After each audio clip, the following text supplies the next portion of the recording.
mga loads dahil bumigay or sablay yung pagkaka-welding. Ginawalit dyan ang paraan yung pinto namin na may kabit ulit.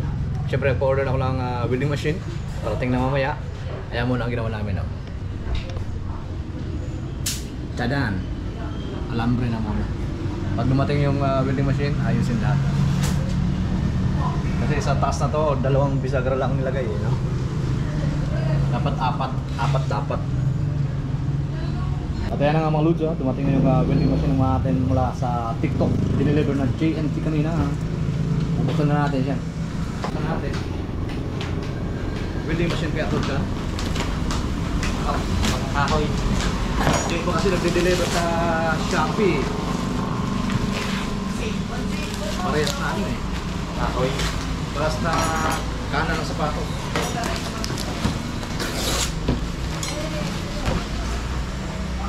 Ito yung welding machine mo. Pamat. Ayos. Diba? May welding rod pa. Apat. Pang-sampul. Ini mula. May na. Ito. Apa gano'n?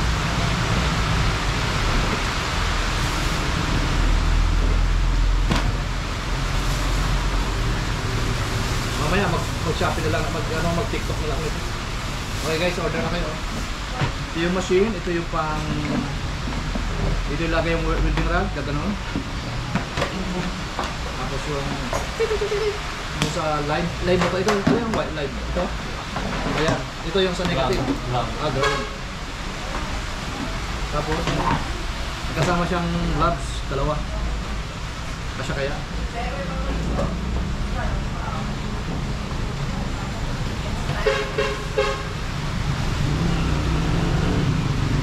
Asan yung ano nito?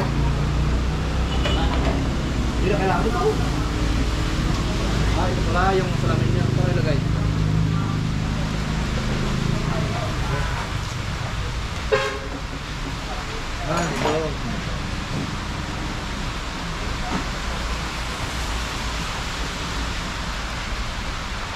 Hindi tayo marunong siyempre.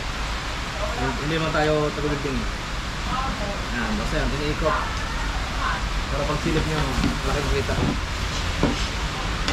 Mga sumili para wala makita. Yung box of mitapong kasi pili balik. Pag wala, lalagyan. Wala nang lalagyan mo ganun.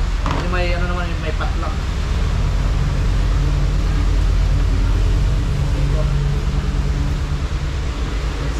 Kasi yung ano namin, mga sira, mag-welding na kami, tulad ng pinto na sira, mahina yung pagkaka-welding, ispat lang.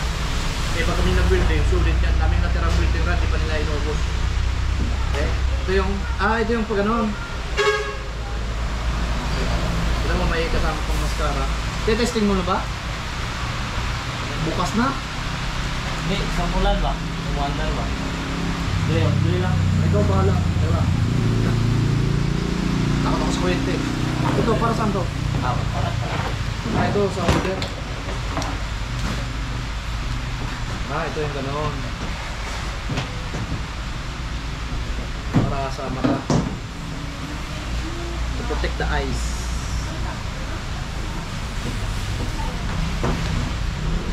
Tayo na rin siyempre. Ayan. Pagulong pala. Tapos ito, yung pang pokpok ng mga latak na ito, pang brush. Okay. May libre siyang welding rod ha. Nakaset na ba yan? Diyan? Set pa. Bahala ka dyan ha? Ha? Teka lang. Yo. I-set mo muna ng 290. Nakaset na yata. Baso ba ako? Alam mo takot ako sa kuryente. Wala ha? Ya, pwede nga. Baka sumabog ha? Ilan?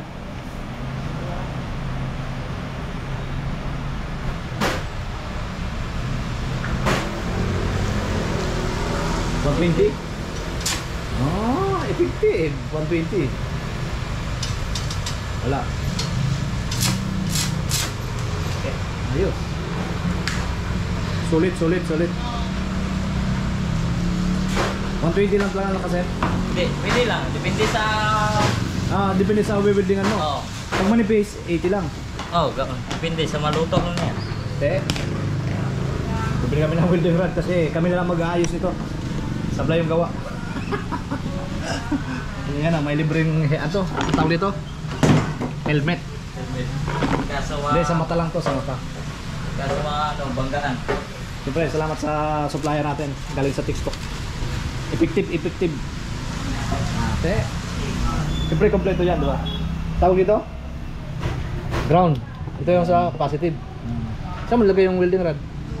Inipit mo? Oh. Siyempre, bukas na kami gagawa. Para pa walang customer. Umaga. Sige, Domingo, pagwas Domingo. Alas 5 siguro, buhay gising na tayo. Ha? Size. Alas 6. Habang nag-aalmusal, diba? Salamat sa welding rod. Itong plastic wag mo itong box wag itapon, balik lang dito. Wow. Diba? Ang welding rod, hindi, welding rod. Welding rod ako ng welding machine. Okay na yan. May mascara pa siya. May gloves. Lang kompleto. Kulang na lang yung weldingin eh. Okay, salamat sa inyo lahat. Daray. Kaya dyan ang model natin ngayon. Takap kasi ako sa kuryente.